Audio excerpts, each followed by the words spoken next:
willkommen zur Theaterstadenzeit.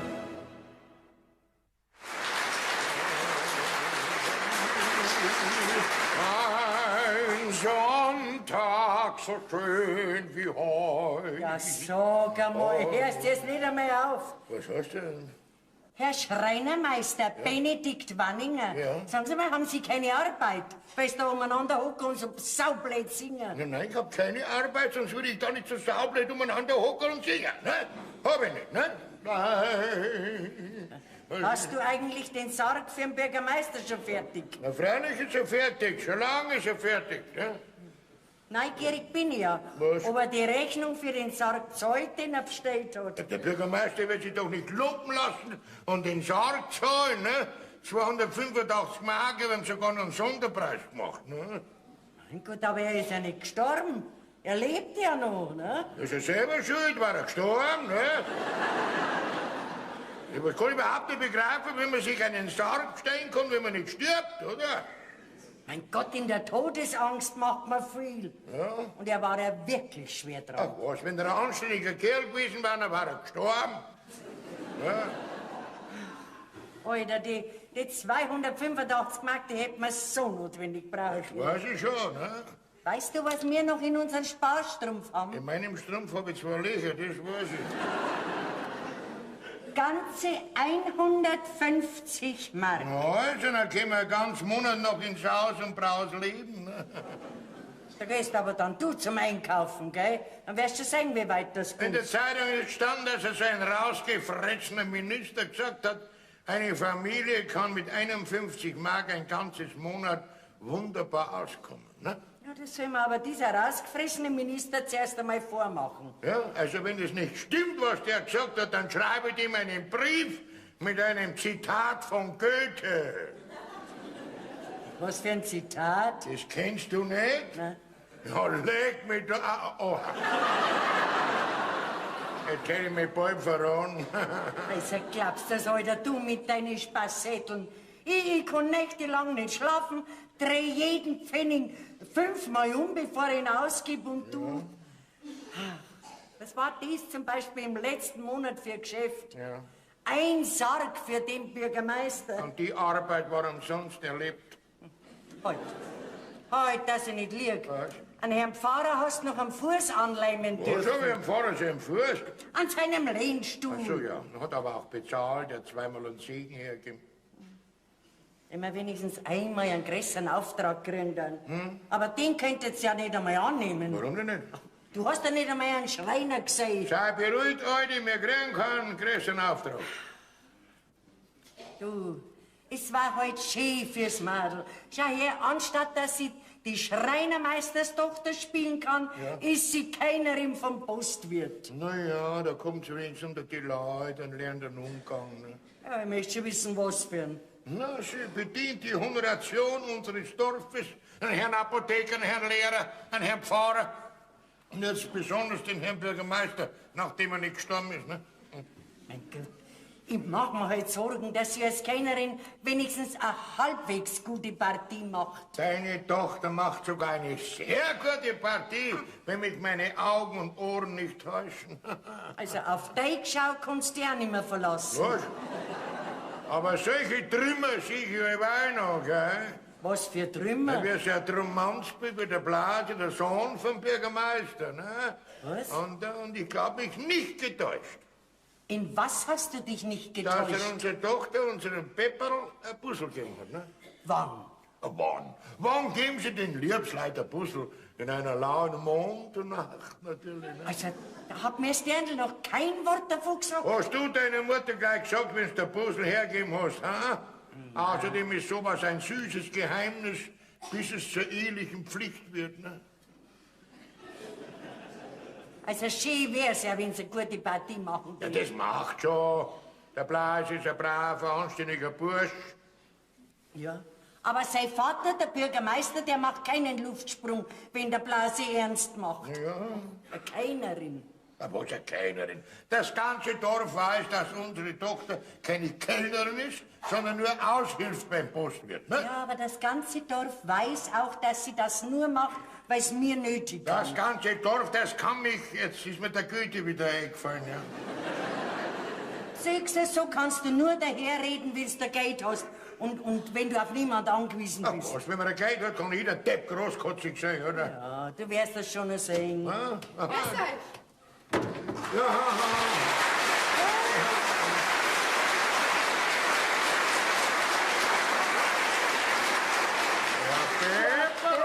Du bist schon da. Nein, ich bin bloß schnell rübergelaufen, weil ihrem Vater eine wichtige Neuigkeit erzählt ja, muss. was denn? Also pass einmal auf. Vor einer Stunde sind zwei Herren in die Wirtsstube gekommen. Ja. Also in der Wirtsstube war niemand anders als wie ich, Ja. der Bürgermeister Heuschneider Ja. und der Wirt. Ja, und was ist da mit den zwei Herren? Ja, also die haben sich dann zum Bürgermeister an den Tisch gesetzt, Ja. haben ihn zum Trinken eingeladen Ja. und dann haben sie ihn gefragt, ob im Dorf nicht ein guter Schreiner ist. Ja, sie hätten gern Bauernmöbel, was war denn da alles? Ja. Dann hat der Wirt gleich gesagt, freilich haben wir einen, den Wanninger. Fabian Warninger, wer ist denn das? Also ich, Alter, weiter, Aber weiter. noch die geworden. Ja, Weißt du, was dann der Bürgermeister sagt? Was hat denn der gesagt, der Bürgermeister? Was willst du denn mit dem Murkser? Was? Ja. Da fährst am besten zu meinem Geschwisterkind nach Schwarzbach rüber, der ist in solche Sachen Spezialist. Hör doch auf. also das ist ja eine Unverschämtheit. Und dem gebe ich einen Murks einmal rüber. Ja, und weiter? Aber ja. Ja, also der Bürgermeister ist dann gegangen. Ja. Und dann sagt der eine Herr, ich glaube, ich werde mir den hiesigen Schreiner doch noch mal anschauen. Wie heißt denn der? Ja, wie heißt Dann hab ich der? gleich gesagt, Wanninger. Woher weißt denn du das? Achso, ja, natürlich, Frage, weiter. Wanninger, habe ich gesagt, das ist nämlich mein Vater. Ja. Dann sagt der, Wanninger, heißt dein Vater Benedikt? Sag ich, ja, genau, so ja, heißt er. ja. Weißt du, was der sagt? Was hat er denn gesagt? Der macht mir sämtliche Einrichtungen und sonst keiner. Na, hör doch auf. Ja. Was sagst du jetzt zu so einem Glück? Ja, hä? aber Wahnsinn. Das musst du doch gleich erzählen, Ja, oder? ganz klar. Ja. Jetzt passiert's mir, aber ich muss los. Babilein, Ja. ich drück dir alle Daumen, dass es klappt. Wie viel hast du denn? Also 2 Jahre. Ach ja, noch was Wichtiges. Was denn noch? Ja, ich glaube, dass das ein rechter Vornehmer Herr ist. Warum denn Ein wieso? Fürst oder so. Fürst? Ja, weil der andere hat immer Herr Fürst zu ihm gesagt. Fürst? Ja, sind sie mit dem Zug gekommen? Nein, mit dem Taxi. Ja. Ja. Jetzt muss ich wieder los, mir pressiert's Also, Bierzeit. Fürst, servus, die anderen, ne? Mein Fürst. Und mit dem Taxi ist er gekommen. Nein. Jetzt, wenn er noch turnt, dann ist der Fürst von Turn und Taxi. Ich weiß das Alter. nicht. Aber stell dir mal vor, du, wenn das so wäre. Ja. Also ich wage gar nicht zu hoffen. Ja, natürlich. Aber der Heuschneider, der Ja, Bürgermeister, der Bürgermeister. auf den du immer so große Stil Ja, da hast du recht, ja. Ach, du, der blamiert dich sogar in Gegenwart von deiner Tochter. Unverschämt. Ja, der boykottiert dich, wo du gehst und stehst Ja. und warum. Und warum? Weil du bei keiner Partei Das ist bist. gut. Aber der stirbt schon wieder einmal. Mein Lieber, dann hau ich am See die Nägel rein, sein Tardeckel. Die müssen durchschlagen, damit er einen ewigen, unruhigen Schlaf hat, ja. Jetzt mit dir kann man ja nicht reden. Aber du Alter, Was? wir müssen uns jetzt ein bisschen herrichten. Ja, ja. Weil sonst sagt der Fürst, ja, der Heischneider hat ja recht gehabt. ja, ne? ja. Ah, du meinst nicht, dass es besser ist, wenn ich jetzt Ja. ein weiß Schürzel anziehe da dazu, weil das macht immer einen guten Eindruck. Sag einmal, hörst du mir überhaupt zu, wenn ich mit dir Ich rede? überleg bloß, was für ein Lied, das ich singen soll, wenn der Fürst kommt, ne? Geh jetzt her. Vielleicht Fürst, du hast die ganz geschnallt. Mein Gott, du mit deinen blöden Witz. Aber ich habe gewusst, dass heute noch Besuch kommt. Warum wieso? Heute in der Früh hat sich unser Kater geputzt. Was? Und, Ja. und das bedeutet immer Besuch. War das beim Frühstück? Ja. War das das Kaderfrühstück? wo man- Okay, Alter. Ach, ich bin ja so froh, Ja. dass ich gestern noch die Stumm und Fenster putzt Da habe. bin ich auch, sonst war ich wieder dran gewesen. Ja. Du weißt was? Was? Du, ich hol uns am Bettvorleger noch. Bettvorleger? Was, ein ja, Bettvorleger? ja, das macht immer einen guten Eindruck. Ja, freilich, wenn es so feierlich zugeht, dann werden wir die noch die Hände waschen. Ja, ja. Ein Murkser heißt der, mich ausrechnen. Ja, und der, wenn meine Tochter sich, kann ich doch kein Murkser nehmen. Ja, Alter. Was denn? Ja. Was ist denn? Jetzt Was ist jetzt denn? weiß ich bloß noch nicht, Ach so. soll ich den jetzt da vor die Tür legen oder da noch? Nein, da vor die Tür, dann tragt er nicht so viel Dreck rein. Ne? Mein Gott, jetzt red doch nicht immer so abfällig daher.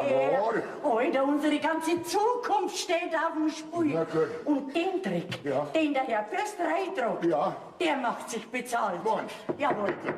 Jetzt kommt der schon. Herein! Das ist der Falsche! Der Falsche.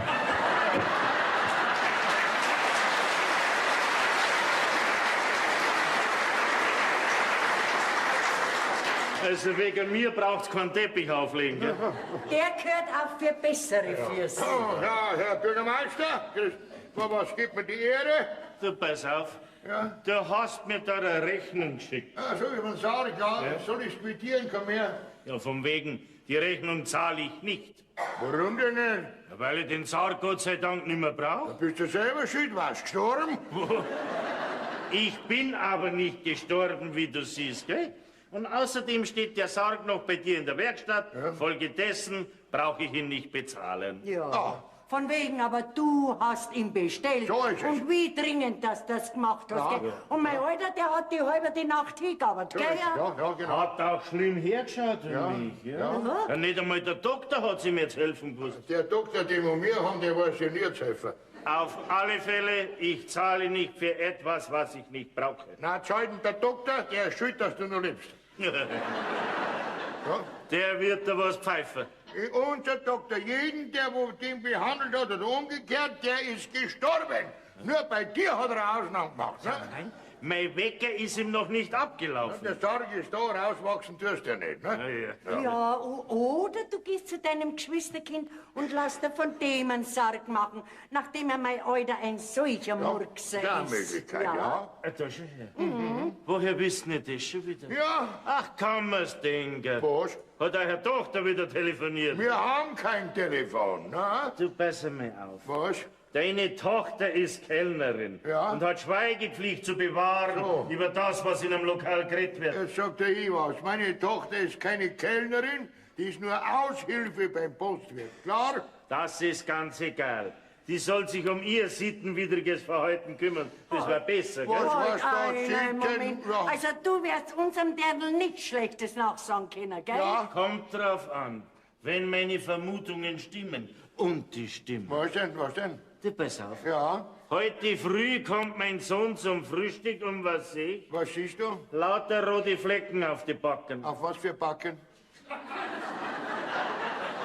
Da, wo er drauf gesessen ist, habe ich nichts gesehen. Aha, gut. Vielleicht kriegt er die Masern. Ich hab ihn gleich ans Licht hergeholt und Ja. was meinst du, was das war? Wanzenstiche. Ja. Aber von einer ganz besonders frechen Du Wanze. musst halt deine Wanzen ein bisschen an Respekt beibringen, ne? Von wegen Lippenstift war's. Ja, seit wann schminken sie deine Wanzen, ha? Ich hab ihn gleich gefragt, woher diese Abdrücke sind. Ja, und? Sagt er zu mir, das wirst du noch früh genug erfahren und draus war er. Aha. Aber dann Jetzt ja. hab ich zum Denker angefangen. Ja, wie magst du denn das? Schnell. Aha. Nachdem sich bei uns im Ort ja keine ihr Meier so anschmiert Ja. wie die Tochter, Aha. war ja das Rätsel nicht mehr schwierig. Ich will meiner Tochter sagen, sie soll sofort das Schminken einstellen, gell? Dem muss doch mein Burm herdruckt haben, dass ihm direkt Luft weggeblieben ist. Vielleicht sind sie vor der Druckerei gestanden, ne? Du, auf alle Fälle, das ist sittenwidrig und das verbiete ich mir. Mein Gott, was ist denn da schon dabei? Ja. Ein paar unschuldige So Busser. ist es. Ja, Sie, Schago, ich glaub gleich gar, ihr befürwortet das noch, Ja, ha? warum denn nicht? Der Bub ist ein sauberes Bürsterl. Von dir oder nichts. Muss er von der Mutter. Muss er von der Mutter haben. Im Gegensatz zu meiner Tochter geht alles von ihrem Vater. Den Liebreiz, den Charme und alles. Und wegen die paar Puzzle, wenn sie verheiratet sind, das hört sich schon auf von selber auf, ne? Verheiratet. Ja, freilich. Die zwei? Ja. Bevor die zwei heiraten, wachsen auf unserem Maibaum Gurken. Ja? Sowas geht unter Umständen sehr schnell, ne? Ja? Unter Umständen, hast du schön. Möglich, möglich. Auf diese Art möchtest du was jetzt zwingen. Gar nicht, gar nicht. Da wird dir der Schnabel sauber bleiben. Ja. Der Bur vom Bürgermeister und der Kellnerin. Ja. Ich glaube, mir trifft der Schlag. Ja, es macht nichts, der Sarg ist fertig.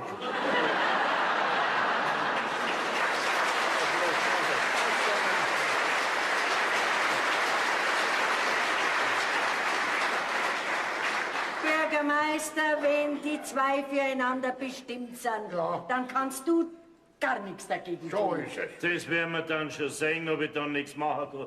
Und wenn du als Vater nicht dazwischen gehst, dann gehe ich als Bürgermeister dazwischen. Dann werden wir sehen, wer da recht kriegt, gell? Und mein Buben, den sperre ich, Natürlich. Jawohl, ich bin immer nur der Heuschneider. Und was ich sag, das wird gemacht. Von wegen unter Umständen, Lärmschaukel, das kann man Arbeiter und Seite.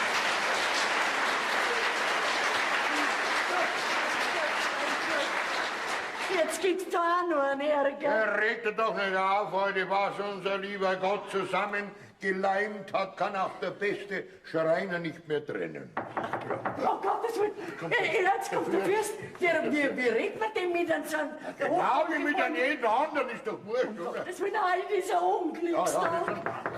Lieber Herrgott, stell uns bei. Mein hoffentlich ist er daheim. Komm jetzt. Sag mal, was zieht das denn so voneinander Angst? Das muss man merken, bei der nächsten Weihnachtsfeier lasse ich die Zitter spielen. Komm jetzt, hör auf. Na, sag herein, herein! Herrschaftszeiten, jetzt habe ich einen Deckel Ist ja vergessen. wurscht. Grüß Gott. Immer. Grüß Gott.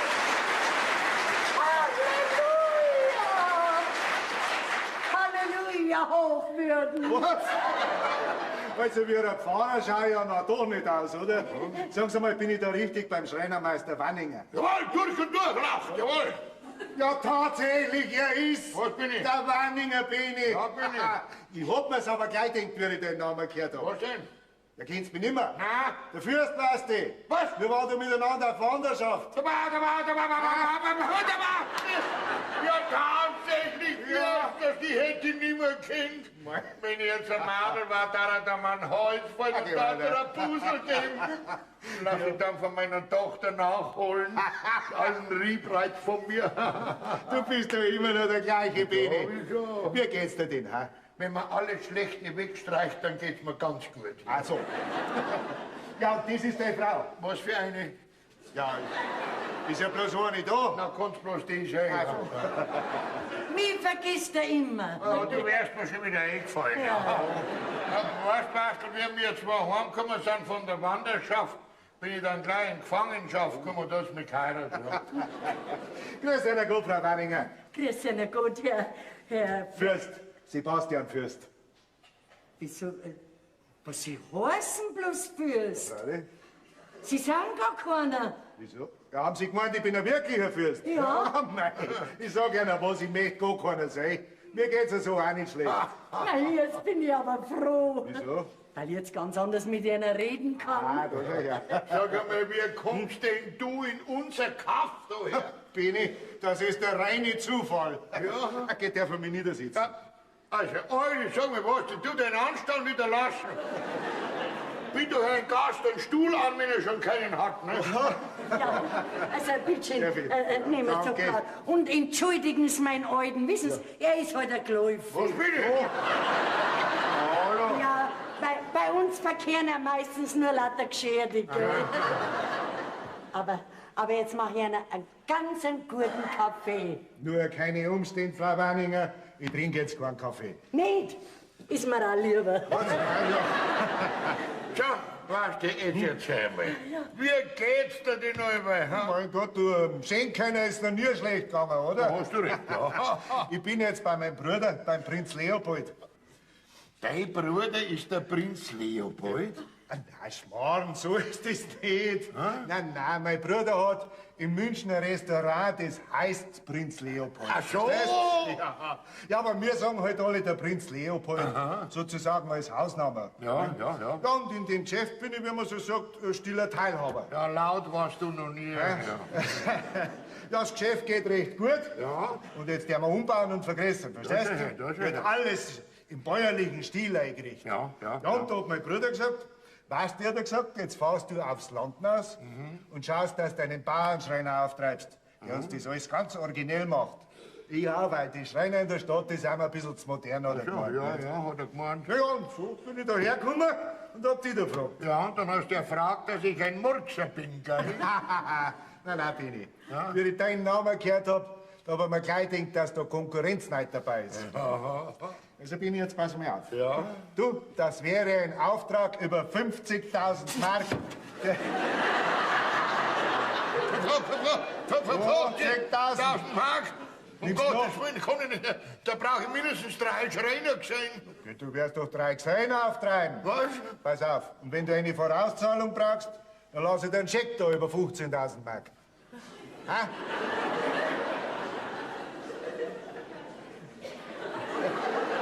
Jetzt ist er übergeschnappt. Was tust du denn jetzt, Bini? Ich mach da gerade einen Kostenvoranschlag.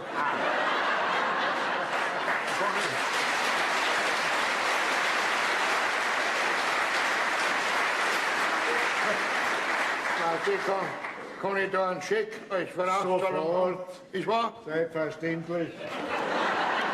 Leute, du laufst zum Wirt rüber, holst ein paar Flaschen Bier, die trinken wir jetzt gleich. Und dann hebst den Wirt den Scheck hin, dass er sieht, dass wir wer sind und dass wir was haben. Sagst, zahlen du es, wenn die Bank gewechselt hat, gell? Sie werden sehen, dass der Banninger ist. Los her, Bini, damit du siehst, dass es mir ernst ist. 15.000 Mark. Ja, herein. Und denn jetzt? Es kommt beieinander. Grüß Gott.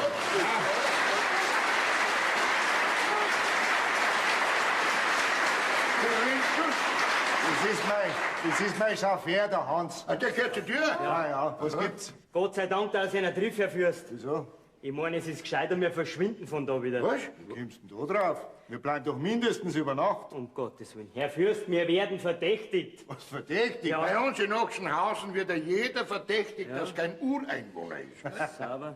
Ja, eigentlich bin ich schon da, aber ich hab mir nichts gedacht dabei. Ja, da komm ich jetzt nicht ganz mit. Die Wirtin von der Post, wo wir abgestiegen sind, die hat verlangt, dass wir uns in das Fremdenbuch eintragen. Ja, dann habe ich leider gesagt, es geht jetzt momentan nicht, weil der Herr Fürst nicht da ist. Dann hat sie gesagt, das macht nichts. Bei uns geht's nicht so genau, es ist nur zwecks der Ordnung. Ja. Und die sollen reinschreiben, wie wir heißen und wo wir wohnen. Ja. Na also, ich ganz ahnungslos, hab gesagt, Sebastian Fürst von Großhesselohe. Jetzt haben sie die Wirtin sehen sollen. Ja. Wie der Teufel ist in die Kirchen aus. Und da hab ich dann gehört, wie es zu ihrem Mann gesagt hat, Alter, stell dir noch grad vor, wer bei uns abgestiegen ist. Der Fürst von Großhesselohe. Ja, hör doch auf! Sie haben gut lachen. Und ich wette, dass das nicht lang dauert, dass das ganze Dorf bald weiß. Und deswegen meine ich, wir sollen verschwinden, bevor der Schlamassel noch größer wird. Das ist ein Witz, was? Na, wir die erst einmal aufgeregt sind, wenn sie erfahren, dass ich einen großen Auftrag vom Fürsten gekriegt Du, habe. dabei ist nicht einmal gelungen. So was passiert nur in Ochsenhausen, jetzt bin ich Hoflieferant. Also Hans, wir bleiben trotzdem da. Oder? Natürlich, woanders wird euch niemals so viel Ehre zuteil wie bei uns. Genau, da schlafe ich doch heute einmal als Sebastian, Fürst von Großhesselohe. Genau. Naja, also mir kann's gleich sein, aber ich sehe uns schon in der Zeitung drin. Okay, so schnell geht das nicht. Meines. Mein Name stimmt. Und wenn wir die für was anderes halten, als ich bin, kann ich nichts dafür. Ja, oder? das ist richtig. Aber Sie fahren morgen wieder weg Ja, und weiter. wir bleiben da. Und wir können uns nicht einmal mehr in der Kirche sein lassen. Du schon, aber ich nicht. Ne? Wirklich, aber wenn das bekannt wird. Da wird gar nichts bekannt, Frau Wanninger. Ja, weil mich nicht als Fürst aufspielen, nicht? schon. Ja, und wenn ich fort bin, dann fängt der Beni mit Hochdruck zum Arbeiten an. Genau. 4 Gesellen werden eingestellt, Ja, gell? 4 Gesellen. Und alles im Auftrag vom Herrn Fürst. So gut wie heute hat man den Namen noch nie Ja, gefunden. schauen, was die für einen Respekt von mir kriegen, mein Lieber. Eine Gemeinheit. Hey, was ist denn was los? ist Was denn? ist denn passiert? Der Wirt hat mich entlassen und fristlos an. Warum denn? Auf Befehl vom Bürgermeister Heuschneider. Ja, damit sein Sohn, der Blasi, nicht sittlich verdorben wird. Wobei war alles so harmlos. Okay, Freund Pepe, regen Sie einen doch nicht auf. Schauen Sie, so eine feste Bedienung wie Sie kommt doch gleich wieder unter. Ich sag ja. Wenn Sie wollen, können Sie sofort mit mir nach München fahren, ins Prinz Leopold. Also, Herr Fürst, es ist wirklich sehr nett von Ihnen. Durchlaucht. Herr Fürst, ich gehe, mir wird es zu unheimlich. Wollen wir es aufklären wegen dem Durchlauf? Warte mal, Beni, ich bin da noch nicht ganz im Bilde. Wie ist es mit dem Blasi, wegen dem Sie der Wirt da entlassen hat? Ja, also der Heuschneider Blasi, der hat mich gern und ich hab ihn auch gern. Aber sein Vater will das nicht, weil er für den Blasi schon eine andere hat. Ach, so ist es. So ist es ja. Lasst mich doch einmal nachdenken. Lasst uns einmal nachdenken. Vielleicht fällt mir was ein, Vielleicht fällt mir was ein. dass der Blasi sein Pepperl kriegt. Ja, Fürst, wenn das wahr Ja, wäre. lass dir nicht Zeit. hast du nicht Zeit? Was? Also, ja, lass dir. Lauter. Ich hab's schon. Ich hab's schon. Wir haben schon! Halt! Fahr mal einen Wagen vor! Ja, So, Benni, und du ziehst jetzt ein anderes Gewand an, gell? so was denn? Warum denn? Weil wir dann eine Propagandafahrt machen durch das ganze Dorf. Und das ist eine ganz gute Idee, ja. Und wenn alles so ausgeht, wie man sich vorstellt, Ja. dann kannst du zu meinem Auftrag noch eine Brautausstattung für deine Tochter machen. Durchlaucht. Ich bin kein Durchlaucht. Er ist was Höheres. Was ist denn höher als Durchlaucht? Nur noch Schnittlauch. Also,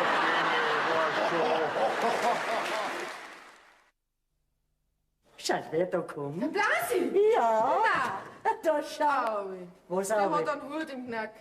Da ist ein schlecht aufgelegtes Kinn. Oh, Der kommt bestimmt vom Postwirt. meinst du? Ja. Grüß Gott, Bernhard.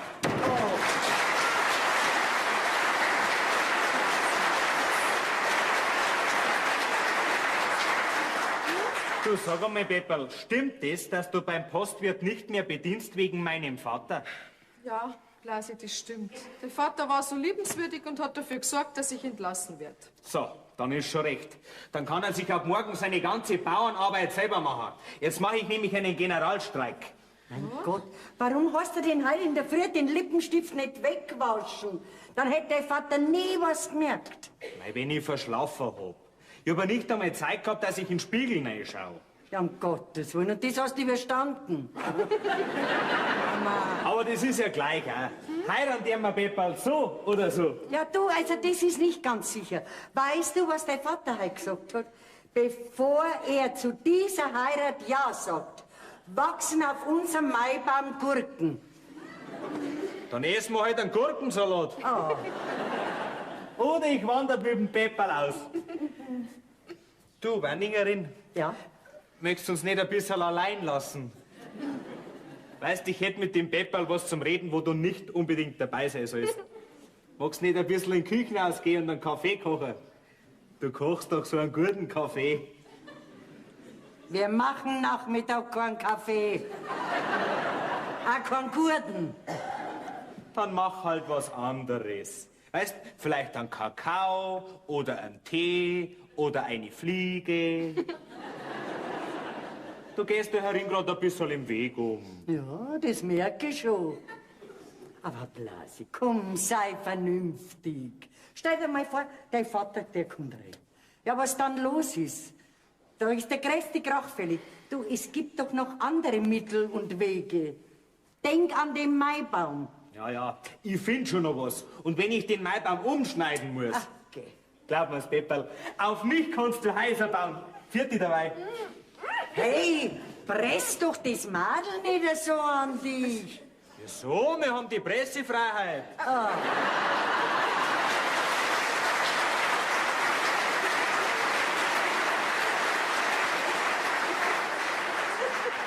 Also gut, nachher vierte Gott, Schwiegermutter.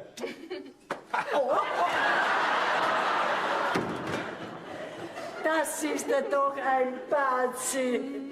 Also, ob das ein gutes Ende nehmen wird, ich wage es zu bezweifeln.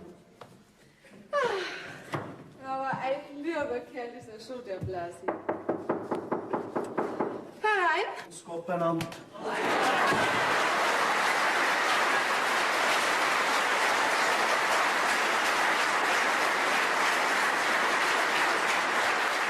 Grüß Gott, Pepperl ist das Pepperl daheim. Also, du bist ja selber das Pepperl. Ich bin schon ganz peppert, ganz deppert. Gut, Pepperl, dass ich dich antreffe, Pepperl. Ja, Ja, der Herr Postwirt. Ja. Haben Sie sich nicht vielleicht verlaufen? okay, Pepperl, ich werde doch wissen, wo der Wanninger wohnt, Pepperl. Hey, Pepperl. Ja, mein Vater ist leider nicht da. Das heißt auch nicht da.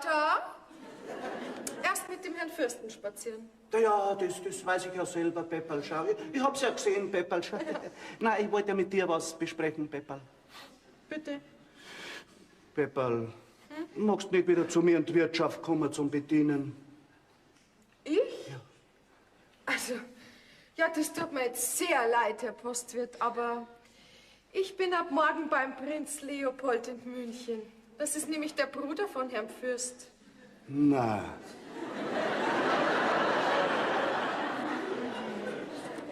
Ja, und da kann ich ab morgen hin, wenn ich mag. Ja, Pepperl, wenn's wenigstens so lang bei mir bedienen jetzt, solange der Herr Fürst noch da ist, Pepperl. Also ich bediene nicht, ich lasse mich bedienen. Ist auch noch. Und ich hab niemanden zum Bedienen. Tja, dann musst du halt selber bedienen. Ja, das wird lustig. Das wäre bestimmt lustig. Ja, der Herr Fürst freut sich auch schon sehr aufs Dinieren. Ja, aber treibt sie halt noch Nieren auf.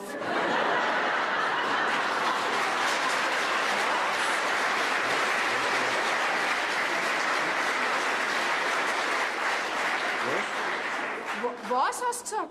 Na, du hast doch gesagt, er freut sich auf die Nieren. Aufs Dinieren. Ja, ja. Ja, das heißt so viel wie Speisen, Essen. Ui, das muss er mir merken. Ja. Ja, wie heißt dann das bei der Milzwurst? Mein Pepperl, du gangst mir so ab mit deinen Sprachkenntnissen. Pepperl, sag mal wenigstens, wie man so einen Fürsten betitelt, meine ich. Betitelt. Der Herr Fürst möchte nicht tituliert sein. Er möchte nur, dass man Herr Fürst zu ihm sagt. Und geh halt wieder.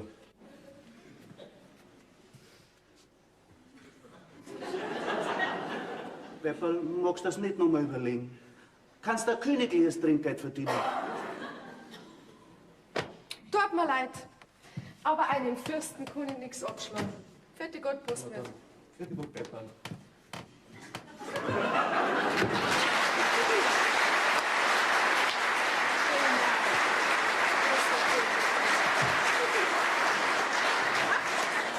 Hey, war der Blasi wieder da? Jetzt was er strahlt. Aber der Postwirt, stell dir vor, der wollte mich wieder einstellen, aber ich habe sein Angebot abgelehnt.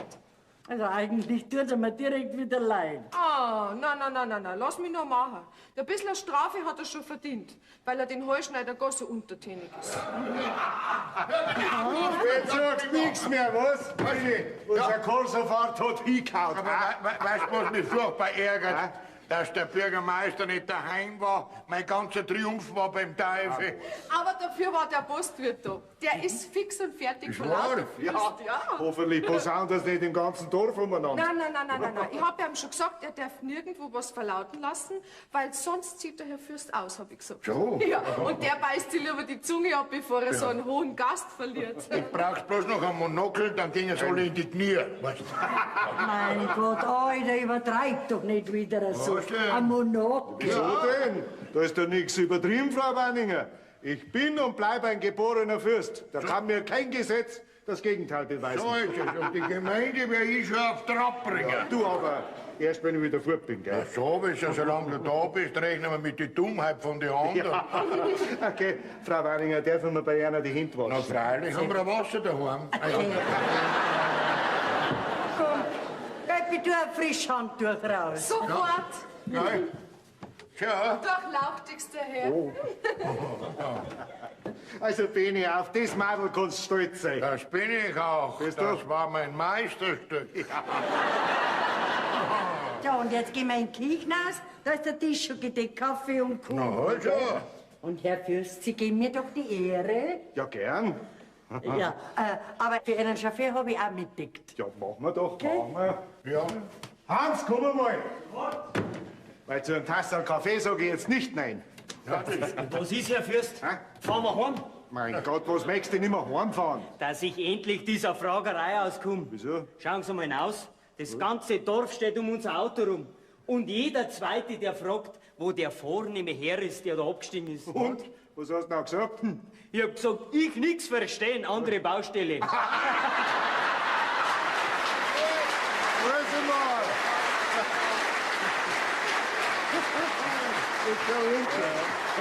Aber jetzt gehen wir zum Kaffee trinken. Sehr Darf gerne. ich bitte? Jawohl, danke schön, Frau Wanninger. Komm, Hans. Ja, Ah, danke, ich Herr krieg Reiner. ich krieg gleich noch.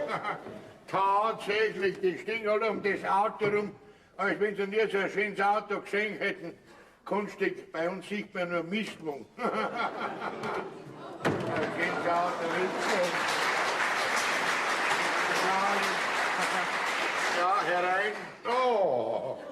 Herr Bürgermeister, bitte. Sag einmal, wen gehört denn der Karren da draußen? Vor meinem Haus steht kein Karren. Aber wenn du diese hochherrschaftliche Limousine meinst, die gehört einem guten Freund von mir. Das ist mir wurscht, der Karren muss weg. Ich komm mit meinem Mistwagen nicht vorbei. Ne? Muss raus Feldhaus zum Misten. Da brauchst du keinen Wagen dazu. Nicht. Soll ich den Mist vielleicht mit den Händen austragen? Ne? Ja, du stehst ja auf die Feiden aus und redst, weil du redst so viel Mist, da brauchst du kein Auto mehr.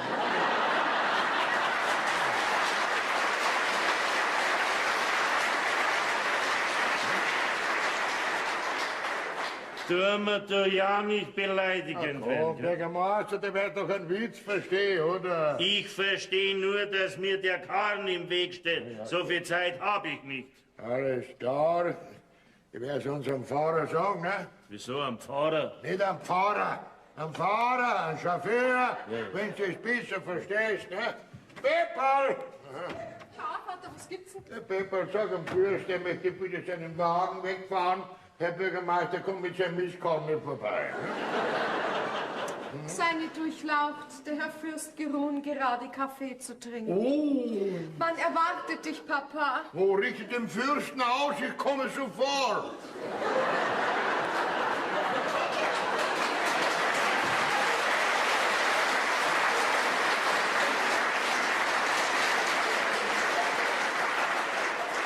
Setz dich nieder, sonst trifft dir der Schlag. Was retten da deine Tochter für ein Zeugs? Hey, da schaust, ha? Wieso, Herr Fürst? Ja, weißt du, dein Herr Fürst ist, ne? Wie käme denn zu dir ein Fürst ins Haus? Na, ganz einfach. Derjenige, zu dem du gesagt hast, ich wäre ein Murkser. Das ist niemals ein Fürst. Der redet ja genauso wie du und ich. Da wirst du täuschen. Nächste Woche ist er sogar Kurfürst.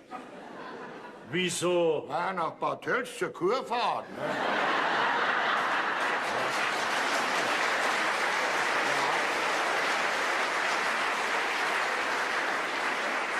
Und das soll ich dir glauben, hä? Na, natürlich, er ist ein Fürst. Sein Vater ist ein Fürst gewesen. Sein Großvater war ein Fürst. Sein Urgroßvater, sein Urgroßvater, halt, nein, das war ein Raubritter. Ja. Bevor er gestorben ist, hat er noch das Finanzamt erfunden. Das Rimpfig. Du tu mit der ja nicht für blöd halten, gell? Ja, schau, ich bin dem Herrn einfach zu Dank verpflichtet. Da haben wir einen Auftrag erteilt über 50.000 Mark, ne? Dir? Ja, mir. Lieg ruhig weiter, ich hör dir gern zu. Na ja, ich nehme an, dass Bürgermeister auch lesen können, ne? Ja. Na, lies einmal. Was? Was? 15.000 Ja, Mark? gell, da schaust du. Ein Konto für Inneneinrichtung. Ja. Geht so, gell, wer gab denn so viel Geld? Oh, eins. Du hast die Taschen verwechselt, ja. Natürlich. Sowas kann vorkommen, gell? Ja, natürlich. Wer gibt denn so viel Geld aus da für eine Inneneinrichtung? Wer? Ja? Der Prinz Leopold. Wer ist denn das schon wieder? Das ist der Bruder vom Fürsten, ne? Und der gab dir einen solchen Auftrag? Ja, natürlich, du weißt ja Jetzt, gut. Das ist ein Krampf, ist das ein Schwindel? Ja, das meinst du? Ja, ja. Da. Ah, der Herr Bürgermeister. Ja. Du, was brauchst denn du von einem so einem Murkser, wie mein Alter einer ist? Hä? Von dem brauche ich gar nichts. Also. Ach so, dann ruhst du dich bei uns aus. Ein bisschen mehr, der Ja. Bürgermeister. Oder willst spionieren, wer der vornehme Besuch ist, hä? Du, pass auf. Von eurem vornehmen Besuch interessiert mich bloß sein Karren. Der steht mir nämlich im Weg. Ja, dir steht meistens alles im Weg, Sag oder? mal, was ist denn mit dem Hand? Das ist ja ganz blau. Da ist ein kleines Malheur passiert. Was denn? Der Herr Fürst hat sich beim Rasieren geschnitten.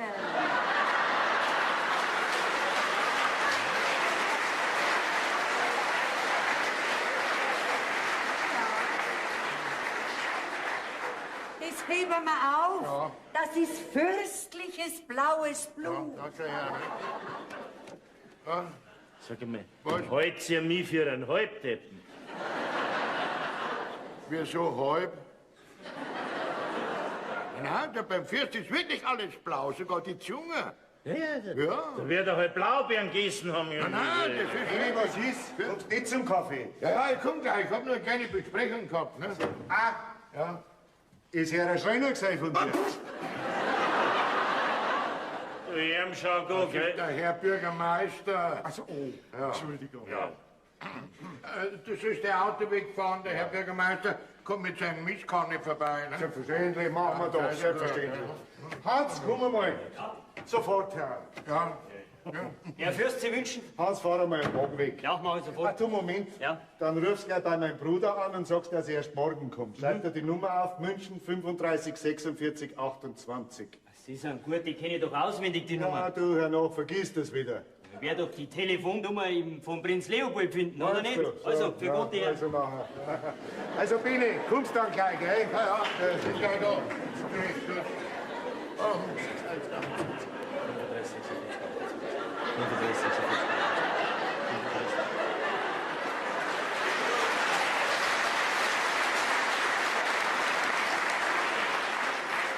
Sag mal, was murmelst denn da dabei? 35, 46, 28. Ja? Die Telefonnummer habe ich mir gemerkt, damit ich es nicht vergiss. 35, 46, 28. Zu was denn? Zu was denn? Als Bürgermeister habe ich das Recht, dass ich misstrauisch bin. 35, 46, 28. So. Was? Und jetzt rufe ich die Auskunft, ob ihm die Nummer gehört. 35, 46, 28. Scheiße, Gott, blamier dich mit Gewalt. 35, 46, 28, das ist meine Pflicht. 35, 46, 28, gell? Weil noch nicht nur Bazien bei uns umeinander laufen. 35, 46, 28, gell? Der sauberer Besuch ist für mich nicht ganz Hasenrennen. 35, 46, 28, so. Und jetzt geht der Sache auf den Grund, dass das war's. 35, 46, 28. 35, 46, 28.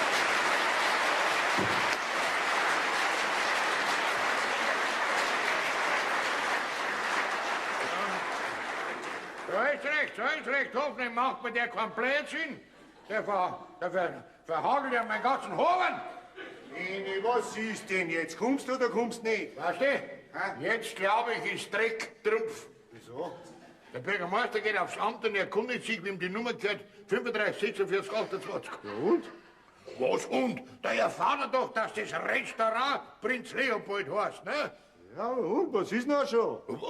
Aber doch, dein ganzes Renommee ist beim Teufel. Ich bin blamiert. So ein neugieriges Lud. Aha. Ich hab mich schon so gefreut, dass er endlich einmal einen Respekt kriegt von mir, weil ich einen Fürsten zum Freund habe. Bini, reg dich doch nicht auf. Schau, im schlimmsten Fall mache ich einen Witz draus, nicht? Ja, jetzt soll ein Fassel Freibier für die mir angetane Ehre und fertig ist die Laude. Ja, du kannst gleich drehen, aber ich, ne? Ich komm mit meinem Geschäft nach München ziehen, ne? Du, Ja. das war noch lange nicht das Dümmste, da können wir noch reden drüber. Jetzt geh weiter, jetzt gehen wir zum Kaffee trinken. Ja, du, mir liegt der Bürgermeister im Magen, da kein Kaffee mehr Platz. Ja, na schwarz noch wie ein Bürgermeister. Du weißt ganz genau, dass wir die alle gut leiden können. Aber jetzt weiß man wirklich lieber, du darfst nimmer kommen. Die Leute kannten reden. Geh, die Leute reden erst recht, wenn ich nimmer reingehe. Braut und Bräutigam kehren zusammen. Braut und Bräutigam. So ein Schmarrn, Braut und Bräutigam kehren zusammen. Wie stellst du denn du das vor? Ja, das wirst du dann schon sehen. Ach, geh. Habe ich mich doch nicht täuscht, dass das ein Blasi seine Stimme ist. Schöne Vogel kennt man am Gesang, gell, Pepperl? Blasi, denk halt an deinen Vater. Was kommst du noch dabei, wenn du genau weißt, dass sie ihm nicht recht ist? Ha? Pass auf, Pepperl. Jetzt wird alles gut. Eigentlich wolltest du ja unter 4 Augen sagen, weil ich gewiss weiß, dass du mir für diese gute Nachricht mindestens ein halbes Dutzend Busserl gibst. Aber Aber die alte Wanningerin, das neugierige Luder, das geht mir ja nicht von der Seite, gell? Das wolltest du doch sagen, oder? ja, genau, woher weißt denn du das? Na du, sag einmal, was sind denn das für Neuigkeiten? Du, erzähl, vielleicht erlaube ich ein Busserl. Unter 6 Augen. 6 Busserl unter einem Auge war mir lieber. Okay, jetzt. Geh, Pepperl, sitz dir mal her zu mir.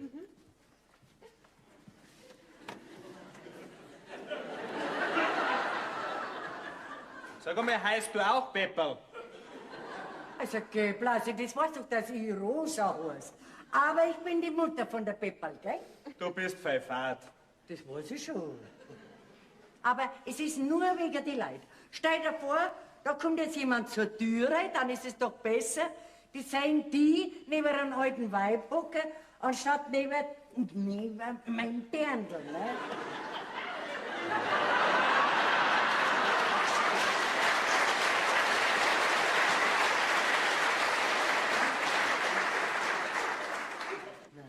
Du, erzähl halt, was sind jetzt das für Neuigkeiten? Also ich bin ja nicht neugierig, gell? Du möchtest das nur wissen, gell? Ja. Also gut, pass auf. Ja. Ich hab meinen Vater vorher zur Rede gestellt, was jetzt los ist mit dem Pepperl und mir. Ja. Da faucht er mich an und sagt, bevor du das Pepperl kriegst, da wachsen auf unserem Maibaum Gurken. Bin ich sofort zum Gärtner rüber und hab 2 Zentner Gurken bestellt. Die hänge heute Nacht mit ein paar Spätzchen auf dem Maibaum auf.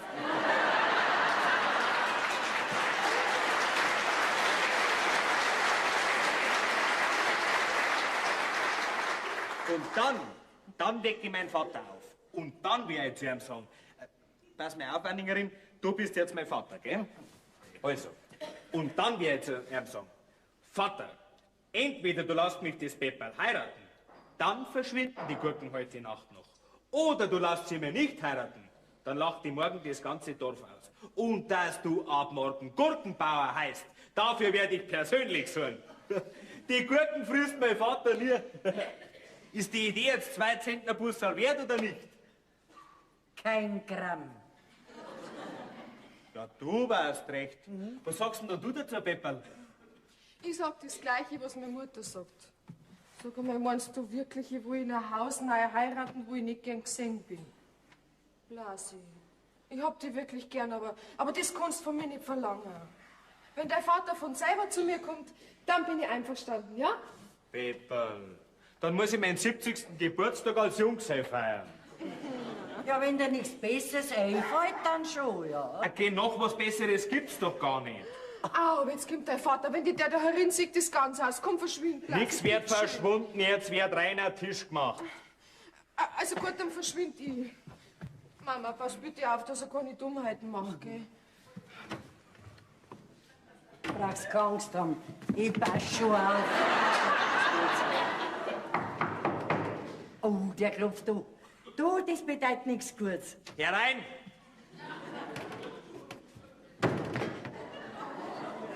Wo ist denn der Wanninger?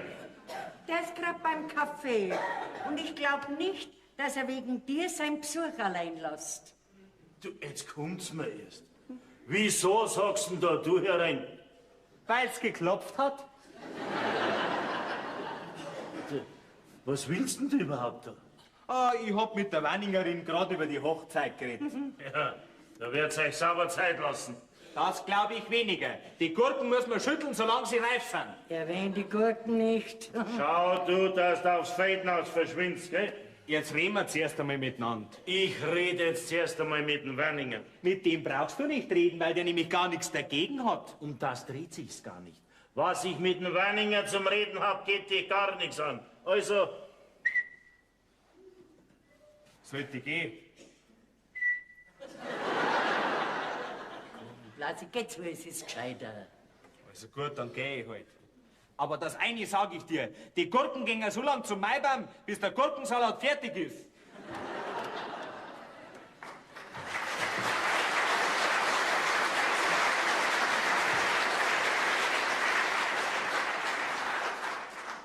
und jetzt schickt man Wanninger rein, mit dem hätte ich was zum Reden. Ach, das kannst du auch mit mir besprechen. Mit dir rede ich nicht. Herr Bürgermeister, es ist mir eine Ehre, dass Sie so einen höllischen Respekt vor mir haben. So, und jetzt bringe da dein Murks heraus.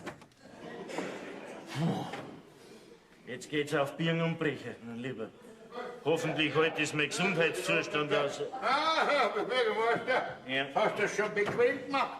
Dauert die Unterredung länger? Um was handelt sich?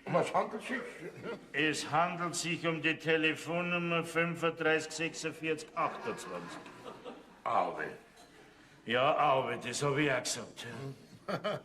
Ja. Schau dir, das war alles bloß ein Gaudi. Eine Gaudi, eine schöne Gaudi. Ja, dann Dann mach einen Witz draus und lach drüber.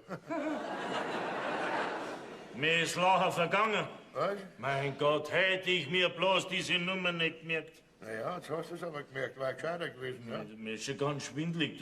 Hoffentlich trifft mir nicht der Schlag. Das macht nichts, der Sarg ist selber noch da. Was? Schau, als Bürgermeister habe ich doch die Pflicht, dass ich misstrauisch bin. Ja, diesmal ist deine Pflicht, drüber mal vergessen können. Gewanninger, schau. Was? Wir müssen doch zusammenhalten. Schau mal. Schau, wir sind doch da im Dorf sozusagen eine große Familie. Ja. Ihr seid meine Schaf und ich als Bürgermeister. Du bist unser Hame.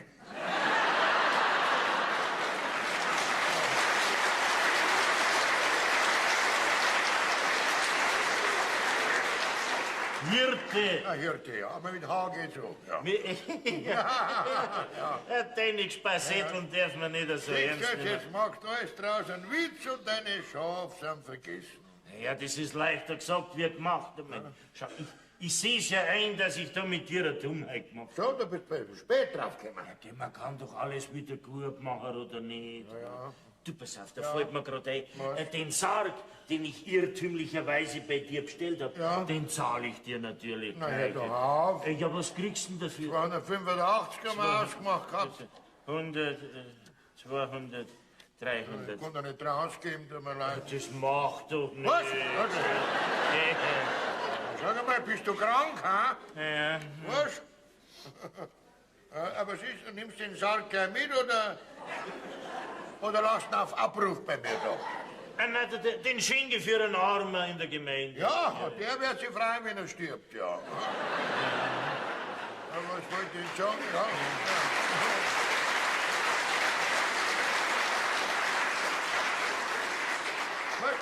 Was mich interessieren hat, wo willst denn du überhaupt hinaus? Bei dem Schlamassel möchte ich hinaus. Bei was denn für ein Schlamassel? Ich hab doch die Nummer angerufen, 35 46 8. Ja. Und wer meinst, wer sich da gemeldet hat? Keine Ahnung. Eine Frauenstimme war am Apparat. Ja. Hier Prinz Leopold. Ja. Das war die Prinzin.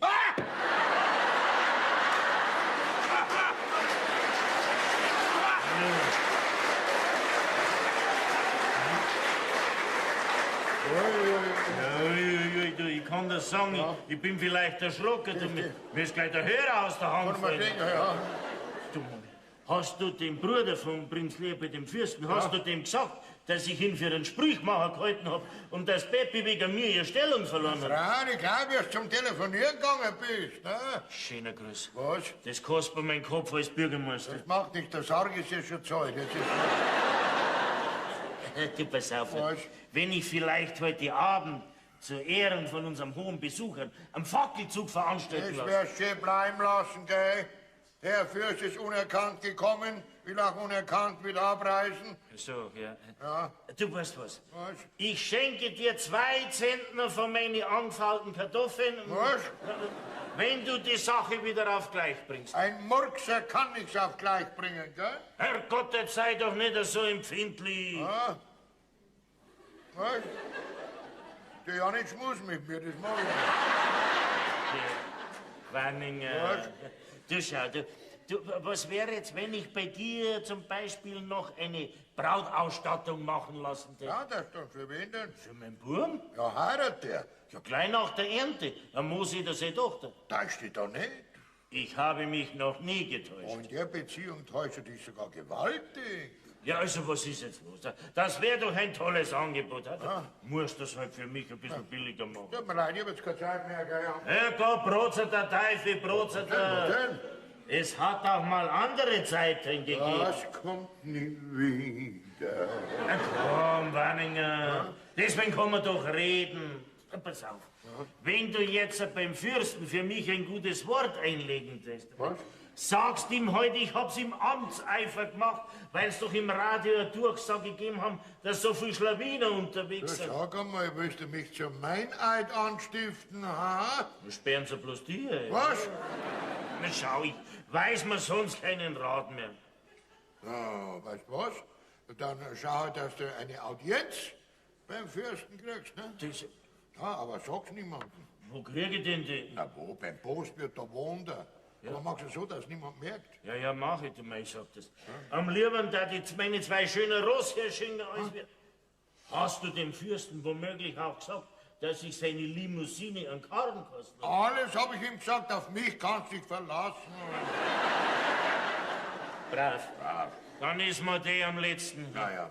Aber was ist, willst du jetzt den Sarg mitnehmen, dann kannst du doch am Neiling, wenn du magst. Oh Gott, du bleckerte Teufel, bleckerte. Ich brauche deine Fürsprache nicht, gell? Ja. Bin immer noch der Bürgermeister, dass das weißt, gell? Pass auf, Wanninger. Was ist jetzt wieder?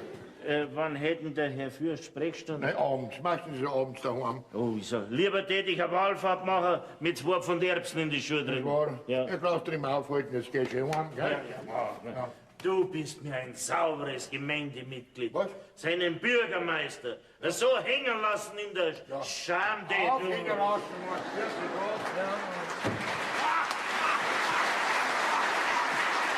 Um Gottes Willen! Wenn wir nicht so im Kreuz waren, dann kann da der Kreuzsprung machen. Was die, Rosa? Was gibt's denn, Beni? Hoheit! Das ist also gut, fang du auch noch an. Lass mich ausreden. Hoheit gibt's noch eine Gaudi. War die Unterhaltung mit Heilschneider so viel teuer? Weißt du bist und bleibst der Fürst. Ich bleib der Fürst. Jawohl, und der Bruder, der Prinz Leopold. Genau. Der Bürgermeister hat reingeschaut, da war eine Frauenstimme dran. Und hat er gemeint, das ist die Prinzessin. Was? Jetzt ist er fest davon überzeugt, dass der Bruder der Prinz Leopold ist. Ja, hast du ihm das nicht ausdeutscht? Nur blöd wäre ich sein, den lasse ich doch deppert sterben, du weißt schon.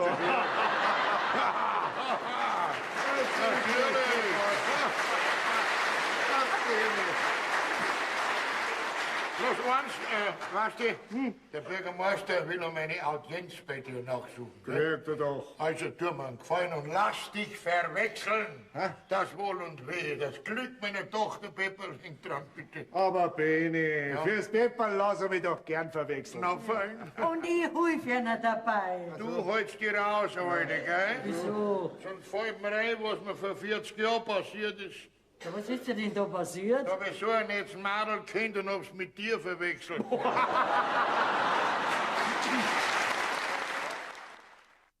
Ja, Susanne. Was ist denn passiert? Speiskarten ist auch noch nicht schlimm. Speis- Geh, sitz dich hin Ja. und schreib. Ja. Ich geb das an. Ja. Mein Gott. Mein Gott, nein. Du, Ja. die müssen wir ganz fürstlich zusammenstellen. Ja, gell? ja. Mit lauter hochklingenden Namen. Ja. Ich schreibe als erstes einmal, hoch soll er leben. Ein Schmarrn. Nein. Zuerst einmal die Suppen. Suppen, ja, schau mal, geschnittene Nudelsuppe. Das ist doch keine fürstliche Suppen. Das ist doch bloß eine Suppe mit Nudeln drin. Na, lass mal die Nudel heraus. Ach, geh. Schreib. Ja, die schreibe ich da durch. Ja. Schreibst Bouillon mit Ei. Genau. Schreibe ich Bouillon.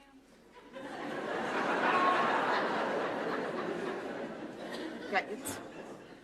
Wie schreibt man den Ei?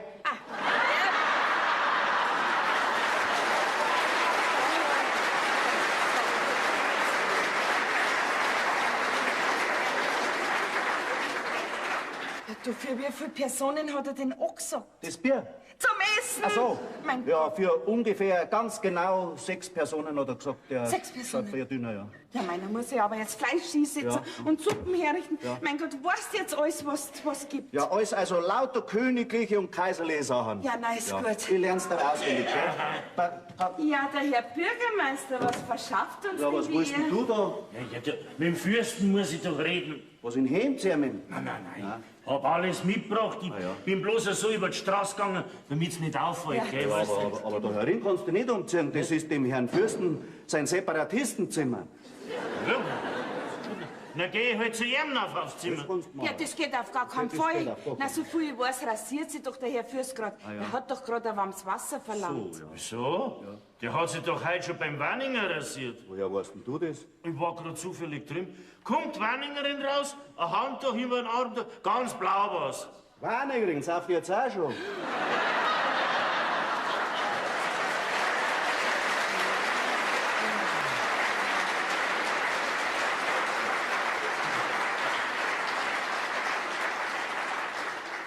Das Handtuch war blau, weil sich doch der Fürst beim Rasieren geschnitten hat.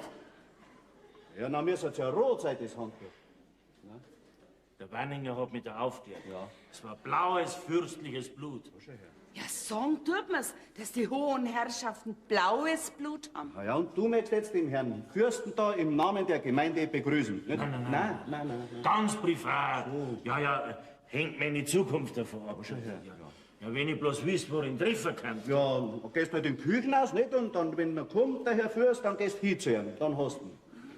Das ist so. Ja. Und wo kann er mich umziehen? Ja, halt Dings, nicht? Ja, in der Damentoilette. Ja. Was? Du bist gut. Als Bürgermeister kann er mich doch nicht in der Damentoilette umziehen. Bei uns haben wir alte ist keine Dame. Nicht? Doch, gell. Ich wollte sagen, und meine alte weiß ja jetzt, dass es belegt ist. Ach Nicht? so, ja. Das ist gut von mir aus. Na, du, wie redet man denn so einen Fürsten an? Ja, eure Impotenz oder so. Nein.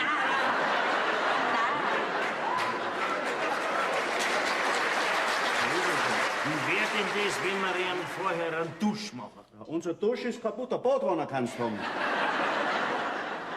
Ich mein doch, einen Dusch aufspülen lassen. Ach so. Ja, oder singen lassen. Singen, ja, von wem singen, von wem? Von wem? Von eurer Magd, von der Katike? Die singt doch so gern. Da werdet ihr doch eine Freude haben, oder? Die Zinzi. Okay, der Herr Fürst. Ja, da bin ich mal, ob das den gerade freut, wenn die Kathi oder die Zinzi singt, da bin ich nachher schon gespannt. Ja. Ist doch egal, alles rein. Irgendeine Halterei, gell? Ja, Die, was am schönsten singt. Ja. Gell? Ja. Also, ich will von der ganzen Geschichte nichts wissen. Naja. Also mir ist recht. Ob das den Herrn Fürsten auch recht ist, das werden wir nachher schon sehen. Also ich bring da die Zinzi, die singt doch schon, gell? Sei sie gut, Herr. Zinzi, nehmt sie mal aus. Ja, der Herr Fürst soll nicht sagen können, er wäre bei uns nicht ehrenvoll empfangen worden. Ja, so ein Gesang macht eine gute Stimmung und in einer guten Stimmung ist schon manches gute Geschäft gegangen. Ja. Was ist denn?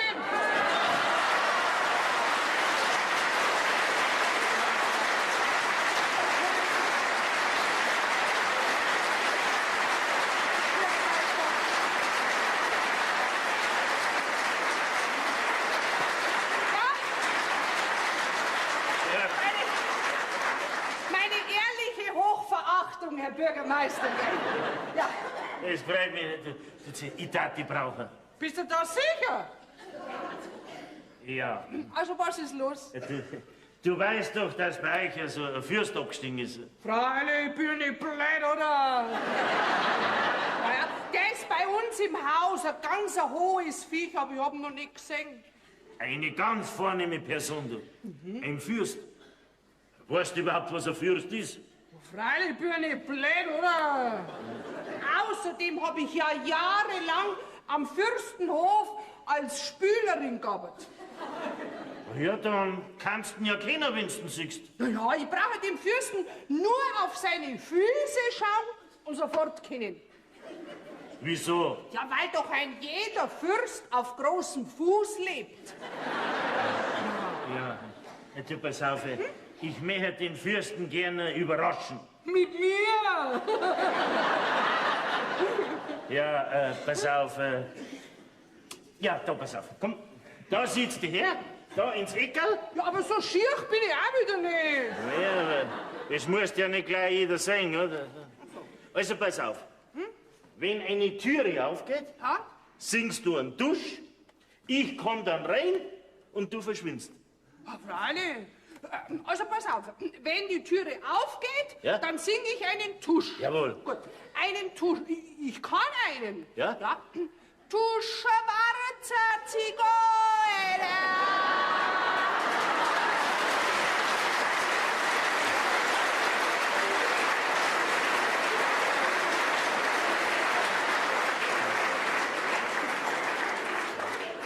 Ja, dann singe ich heute einen kräftigen Tusch. Das war's, Wenn du ja. das lieber ist. Ja.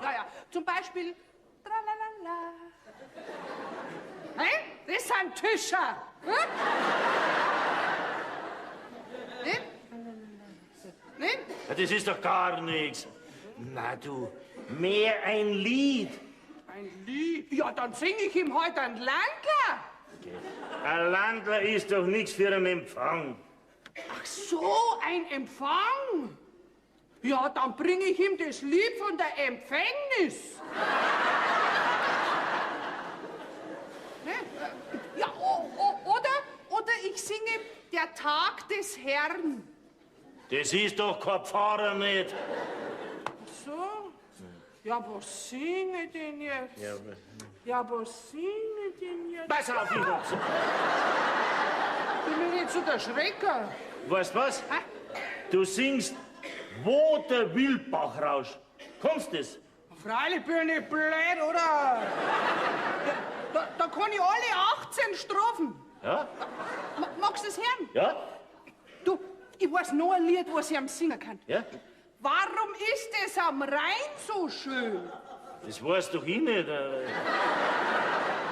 das kann ich auch. Nein, das ist nichts mehr. Es ist ein bayerischer Fürst, da braucht man ein bayerisches Lied. Ach so, Also es bleibt dabei. also gut. Wenn eine Türe aufgeht, Dann lass ich den Wildbach rauschen. jawohl.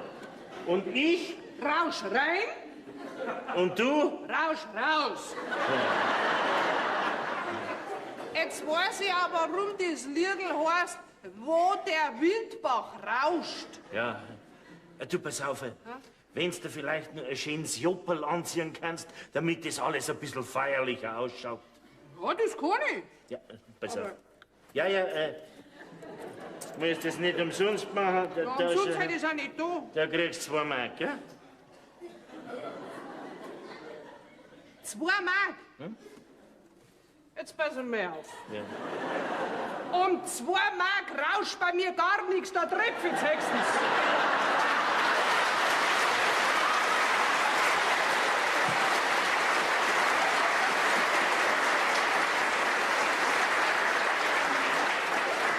Fünf Mark.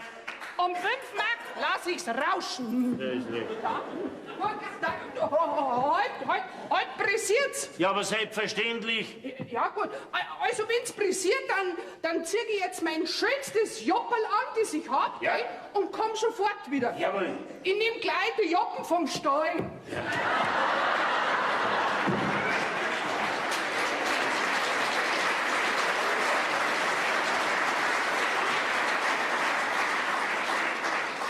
Also die Einleitung hätte ich jetzt schon. Jetzt ist mir um vieles leichter. Brauche ich bloß noch die Begrüßung. Eure Impotenz, eure Gehalter. Klappt ja hervorragend. Also, Frau Wirtin, wie gesagt, das Essen für 6 Personen, gell? Es pressiert aber nicht, wir trinken zuerst was. Ist richtig. Hoffentlich habt's was Gutes. Königlich bayerisches Bier durchlaucht. Dürfen Sie mir nicht immer so Titel geben, ich bin keine Durchlaucht. Ich weiß schon, Euer Gnaden. Die Zeiten sind leider vorbei, wo es lauter so durchgelauchte Herrschaften gegeben hat. Aber die kommen schon wieder. Ja, schön wär's. Ja, das sagt mein Mann auch dabei. Es war doch ganz was anderes, wenn die Hoheiten überall dabei waren. Ja. Was gibt's denn eigentlich zum Essen? Das sagt einer dann mein Mann persönlich, Herr Fürst. So. Er lässt sich die große Ehre nicht nehmen, sie persönlich zu bedienen. Schön, ja. Ich darf ja für mein Leben gern Hoheit zu einer sagen. Aber wenn Sie es halt nicht wünschen, Nein, ich bin nur der Herr Fürst und sonst gar nichts, gell? ist schon recht, Hoheit. Darf ich mich jetzt bitte wieder in meine Küche zurückziehen? Ja, bitte, ich hab nichts dagegen. Bitteschön. Oh, von dem geht direkt ein feudales Aroma aus. Grüß Gott. Blasi, was tust denn du da herin? Das ist ein Herrn Fürst sein Reservationszimmer. Da hat niemand Zutritt. Nur geladene Gäste. Ja, dann ist schon recht. Ich bin nämlich geladen und wir. Ist er da der Fürst?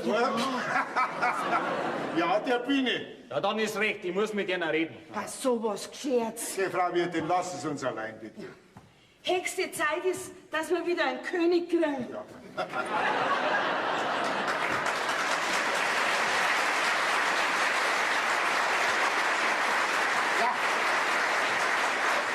Also, wo bringt's? Aber sitzen Sie einer doch. Ich kann nicht sitzen. Warum? Weil ich gleich wieder aufstehen muss, bevor es mich reißt. Okay, warum denn so nervös? Sieh, ich bin nicht nervös. Ich bin aufgeregt. Und immer wenn ich aufgeregt bin, kann ich mich nicht niedersitzen. Also, Ich habe erfahren, dass Sie meine Braut, die Pepperl, mit nach München nehmen wollen. Zum Prinz Leopold, wo sie eine Stellung kriegt. Okay. Und von wem ist die Weisheit? Von meinem Vater, Aha. Und wer ist der Vater? der Bürgermeister. Ach so, dann bist ja du der beliebte Blasi. Woher wissen denn Sie das? Ach, von deiner angeblichen Braut. Sie, die ist nicht angeblich, gell? Oh, ich muss aufstehen.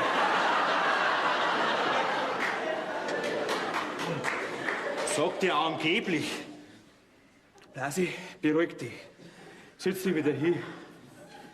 Jetzt sag ich Ihnen einmal, was Herr Fürst, gell? Oder was Sie sonst sind. Nachher mir das Mädel ja nicht zur Fürstin oder zur Prinzessin, gell? Sie, das Mädel taugt nicht in die Stadt rein. Ja. Die ist am Land geboren und da soll es auch sterben. Das ist auch, ja, sehr schön, ja. Jetzt pass einmal auf, Blasi. Was darfst jetzt du sagen, wenn du innerhalb von 6 Wochen dein Pepperl heiraten könntest? Dass entweder ich oder mein Vater ein Kamel war. Väter sind immer die größten Kamele, das musst du merken. Ja, warum hat mich ich jetzt so aufgeregt? Ja, weil du auch ein Kamel bist. Was? Jetzt pass auf. Jetzt gehst heim und gehst nicht eher aus dem Haus, bis dich dein Kameltreiber holt. Dein Vater, meine ich. Ja, wir so halten wie mein Vater. Das wirst du dann schon sehen. Lass mich nur machen, Blasi. Weißt du, ich bin ein guter Freund zum Wanninger. Und wir zwei werden die Geschichte schon wieder ins Gleis bringen. Du kriegst dein Pepperl und dein Pepperl kriegt dich. Und mehr kannst du doch dann nicht mehr verlangen, oder? Ja, Herr Fürst. Herr Fürst. Ja? Wenn alle Fürsten so sind, wie Sie sind, Ja? dann gehe ich morgen zur Königspartei.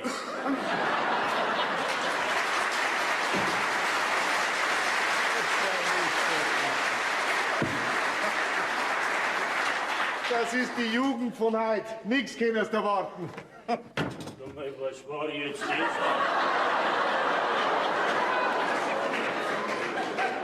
Ja, habe ich jetzt nicht gerade meinen Burmring gehört? Mit wem hat denn der schon wieder geratscht? So.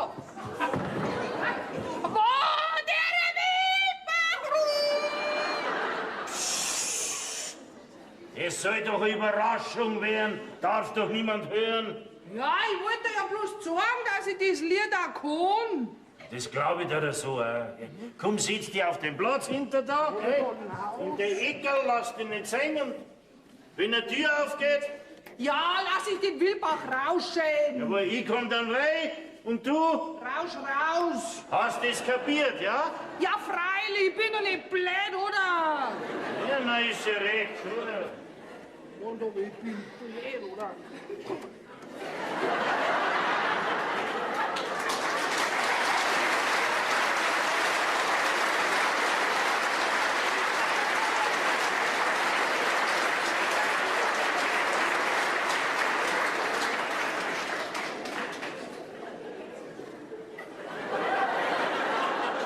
Was gibt's denn da zum Lachen?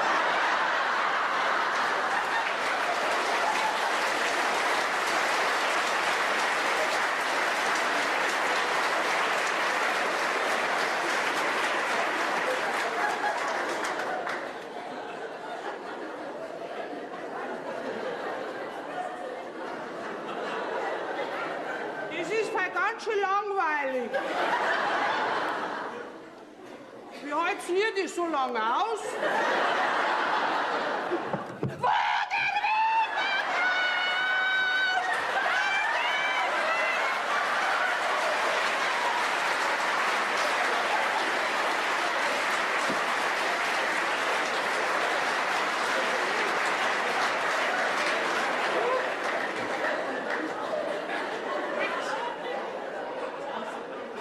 Es pressiert noch nicht so, Herr Bürgermeister. Der Herr Fürst ist noch auf sein Zimmer. Warum singst denn dann, du Dotschen, du Bläder? Ja, wenn die Tür aufgegangen ist. Dann mach halt deine Augen auf. Ich habe einen Herrn erwartet und nicht die Wirtin. Das kann ich nicht rühren, oder? Das sieht ihn. Ja, jetzt aufpassen. Ja, nichts mehr vermurksen. Hast du es kapiert? Ich bin ja nicht blöd, oder?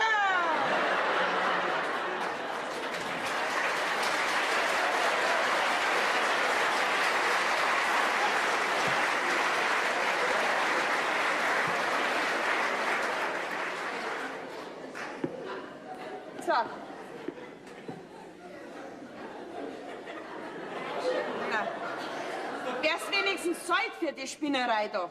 Ja, 5 Mark hab ich gekriegt.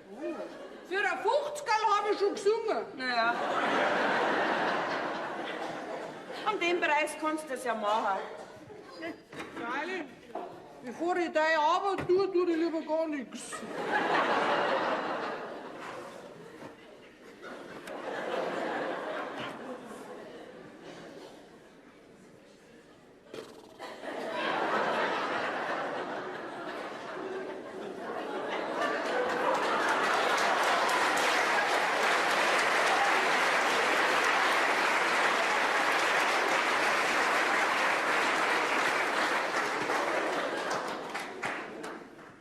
Schön, darf's mir anschauen.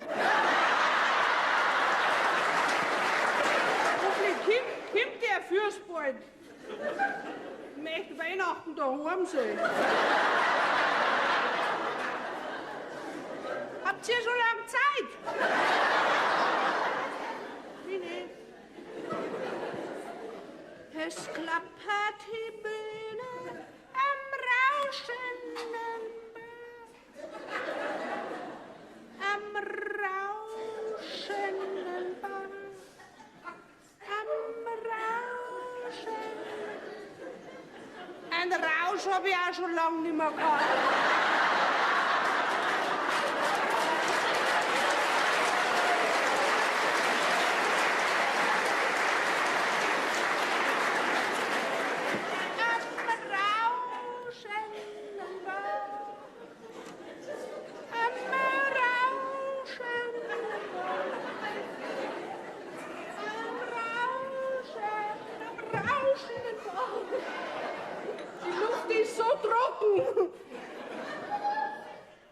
Ist der gut!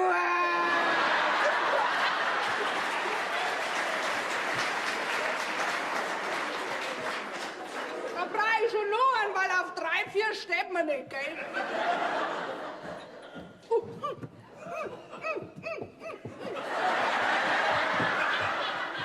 Jetzt gibt man dir zu früh an.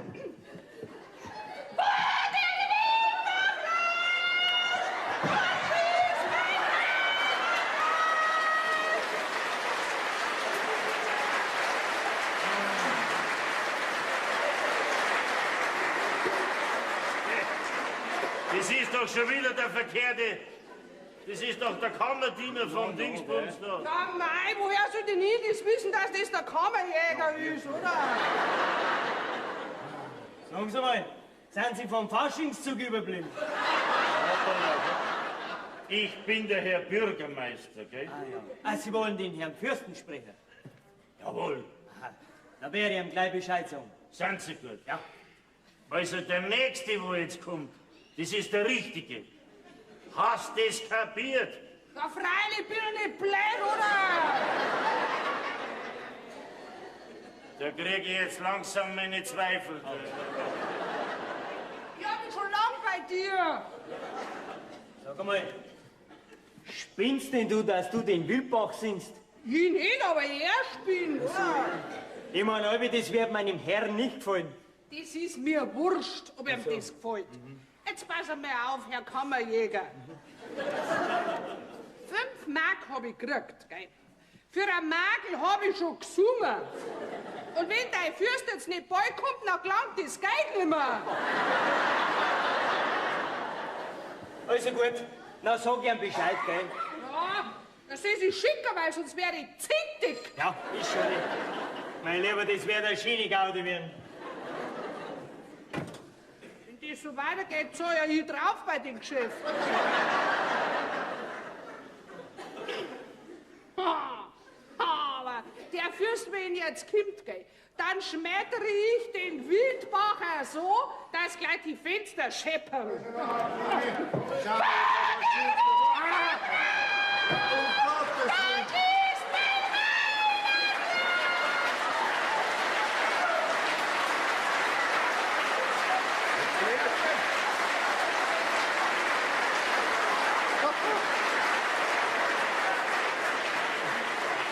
Verschwind! Was? Warum soll ich verschwinden? Sie doch nicht, euer Hochwürden.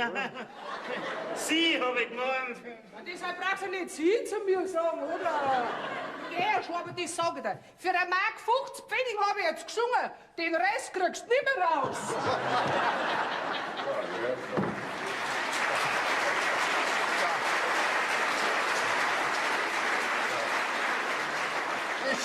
Ist schon gut, Herr Bürgermeister. Der Empfang war ja sehr schön, aber Hochwürden bin ich keiner. Ja, ich weiß, ich bin ja selber nur ein kleiner, sündiger Bürgermeister. So. Ja. Eure Existenz haben von mir schon gehört, ja. Ja, sehr viel sogar. Oh, das ist aber sehr erfreulich, euer Durchmarsch. Was? Euer Durchgang. Was? Durchlaucht. Ja, komm, lassen Sie die Titel weg. Ich bin weder Exzellenz noch eine Durchlaucht, sondern ganz einfach der Fürst. Ja, das sieht man. Wieso? Weil er genauso schön daherredet wie wir. Ja, also bitte nehmen Sie Platz. Bin so frei, eure Fürstlichkeit. Bitte. So, Sie sind also der Bürgermeister. Jawohl, Bleib hocken. Und was wollen Sie eigentlich von mir? einen vollkommenen Ablass. Er möchte sich bei dir entschuldigen, weil er dein Auto einen Karren und dir einen Schwindler geheißen hat. Oh. Das war eine große Dummheit von mir, eure Fürstlichkeit. Ja, ich hab schon öfters so einen Blödsinn dahergekriegt. Das kann ich beschwören. Naja, ich meine, so tragisch nehme ich es ja nicht. Schauen Sie, ich war ja schon immer ein großer Freund und Gönner unserer Königshäuser. Ja, und ich meine, das wäre doch Anlass genug für mildernde Umstände.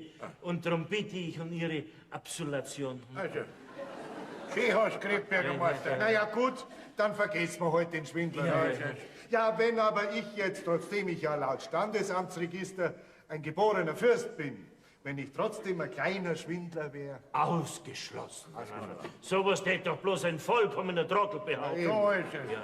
Behauptet hast es ja du. Ja, aber da habe ich doch noch nicht gewusst, dass der Herr Fürst der Bruder ist. Gut, dann vergessen wir heute das Ganze, nicht wahr? Ja, das heißt, bis auf eins. Wieso? Kommt da noch was noch? Ja, leider. Und zwar etwas, was Sie Ihre Stellung als Bürgermeister kosten kann. Was? Ja, aber was wäre denn das? Jetzt kommst du hier in kleine Reparaturwerkstatt durch, ne? Ja, lieber Herr Bürgermeister, mir ist nämlich zu Ohren gekommen, dass Pepperl, die Tochter von meinem Freund Wanninger, durch ihr Dazutun ihre Stelle hier beim Postwirt verloren hat. Ja, mei. Ja, weißt du, was das bedeutet nach dem Gesetz? Arbeitslosenförderung. Mein Lieber, das konnte dein Posten als Bürgermeister kosten. Ja, aber schauen Sie, eure fürstliche Gnaden, ich hab doch das nur gemacht, weil mein Sohn halt gut verheiratet sein soll. Ja, na also, wenn Ihr Sohn glücklich verheiratet sein soll, dann können wir ja die Geschichte gleich zum Abschluss bringen. Ja. Schauen Sie, Herr Bürgermeister, ich würde es heute gerne sehen, wenn Ihr Sohn Blasi das Pepperl heiraten täte. Ja, gern sehen. Ja, es wäre für mich sozusagen eine große Ehre, wenn Sie sozusagen das Proletariat übernehmen würden. Aber es ist ja alles schon abgemacht. Ich weiß ja nicht mehr, was ich tun soll. Jetzt. In Gnaden ja sagen, weil sonst bist du in Ungnaden Bürgermeister gewesen. Ja, schauen Sie, Eure Hochheit, es ist ja bloß wegen dem schönen Heiratsgut. Sag einmal, ist meine Tochter vielleicht kein schönes Heiratsgut? Da muss ich meinem Freund Beni recht geben. Also das Pepperl ist doch das schönste Heiratsgut im ganzen Oberland. Hab ich das notwendig, bei einem Auftrag von 50.000 Mark meine Tochter anzupreisen wie ein Kramer seine Ware? Die Sitzung ist geschlossen, wir gehen. Nein, bitte, Wanninger, bitte. Ich tue ja alles, dass ich meine Schuld... Was testen du deiner Tochter mitgeben? Na ja, als erstes kriegst du mal den Scheck über 15.000 Mark zum Anschauen.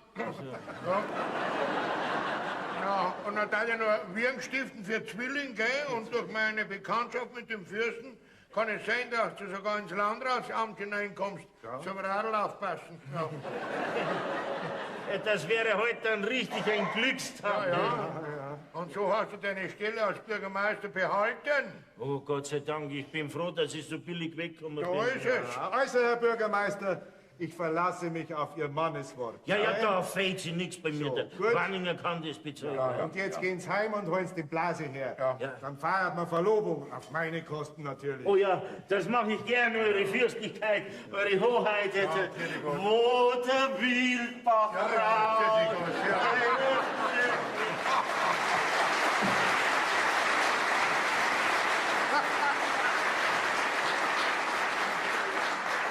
Das Gegenwart ist ja ganz deppert worden. So, Tala. Sag mal, was seid denn ihr so lang, ha? Mein Gott, nein, ich war noch beim Ja, Friseur. wieso bist du noch nicht zurückgekommen?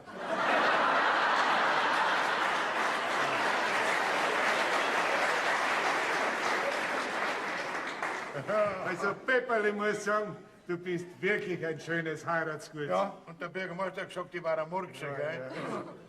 Jetzt.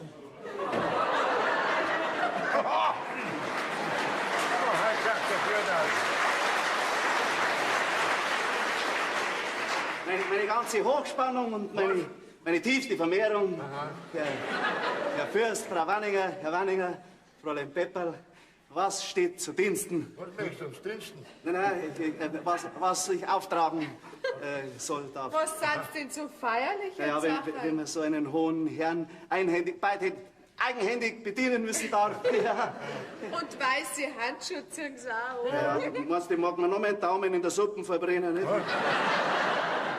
Also, was darf ich den Damen bestellen? Also, ich mag einen Kaffee. Ein Kaffee? Ja, ich hätte gerne einen Whisky mit Soda. Einen Pepperl, du weißt doch genau, dass wir sowas nicht haben. Bring mich doch nicht in Verlegenheit. Stell was anderes. Was, das habt ihr nicht? Ja, dann hätte ich gern einen Sherry Brandy. Was wäre Sherry Brandy? Du bringst mich noch zur Verzweiflung. Weißt was, jetzt trinkst gar nichts. So. Was darf ich dann den Herrschaften zum Essen aufkredenzen? Ja, was gibt's denn Gutes zum Festessen? Ja, da haben wir mal eine Fürst-Bismarck-Heringssuppe nach Königinnenart. Und dann haben wir von der Königin von England haben wir ihr Schnitzel, nicht mit Kaisersemmel. Und als Nachspeise haben wir Holsteiner Mokka mit Ei oder Kaisers Brustkaramellen mit Prinzregententorte.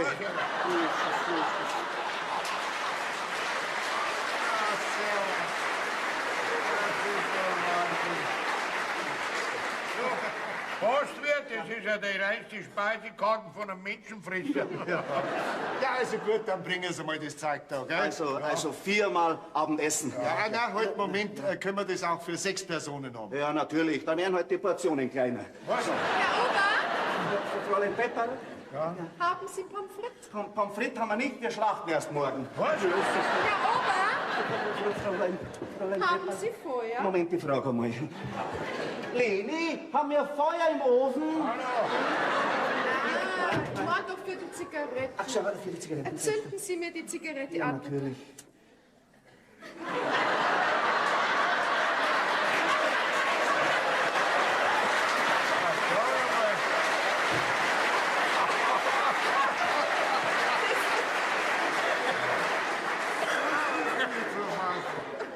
Schau mal. Habt ihr sowas schon mal gesehen? Also, du bringst aber auch von einer Verlegenheit in die andere. Mein Gott, das tut mir wirklich leid. Nein, lass ihn ruhig ein bisschen schwitzen, dann sieht er wenigstens, wie schön das ist, wenn man mit Fahrgästen fremd Du ist. sagst Ja, jetzt warten wir eigentlich nur noch auf die 2 wichtigsten Persönlichkeiten. Wieso, kommt da noch jemand? Ja, freilich. Ja, wer kommt denn da noch? 2 Kamele. Nein, den Pepperl sein Blase und den Blase sein Vater. Nicht? Herr Fürst, das schaut ja ganz so aus. Genauso schaut's aus, ja. Also, wenn das wahr ist, dann kriegen Sie ein Bussel von mir. Ja, das wäre zwar sehr schön, aber spar da deine Busse, die wirst noch notwendig brauchen. Weißt du, ich möchte nicht haben, dass du schon vor der Hochzeit ausverkauft hast. So, da komm, da geh her und da stellst dich jetzt her, gell? Ja, da sind ja die 2 heiß Ersehnten. Eure Fürstlichkeit. Das ist mein Bub, der Lauser, der Mystiker. Wir kennen uns schon, gell, Blasi? Das glaubst du? Wie gehst du mit Herrn Fürsten um? Ha? Wie redst du mit dem? Wir reden, wenn uns der Schnabel gewachsen ist, gell, Blasi? Genau. Ja, geh mal auf Zeit. Wanninger. Ja. Du weißt doch, dass ich auf Geheiß vom Herrn Fürsten als Brautwerber da bin. Ja, das weiß ich. Ja, jetzt frage ich dich, darfst du deine Tochter meinem Burm zum Weibe geben? Selbstverständlich. Ja, ist es. So ein Glück.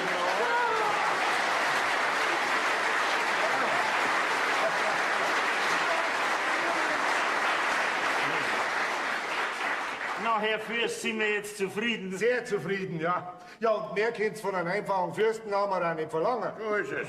Also, ich habe meine Schuldigkeit getan. Ja. Du kriegst jetzt einen reichen Schwiegersohn. Und? Was krieg ich? Du kriegst das beste Stück aus meiner Werkstatt. Aha.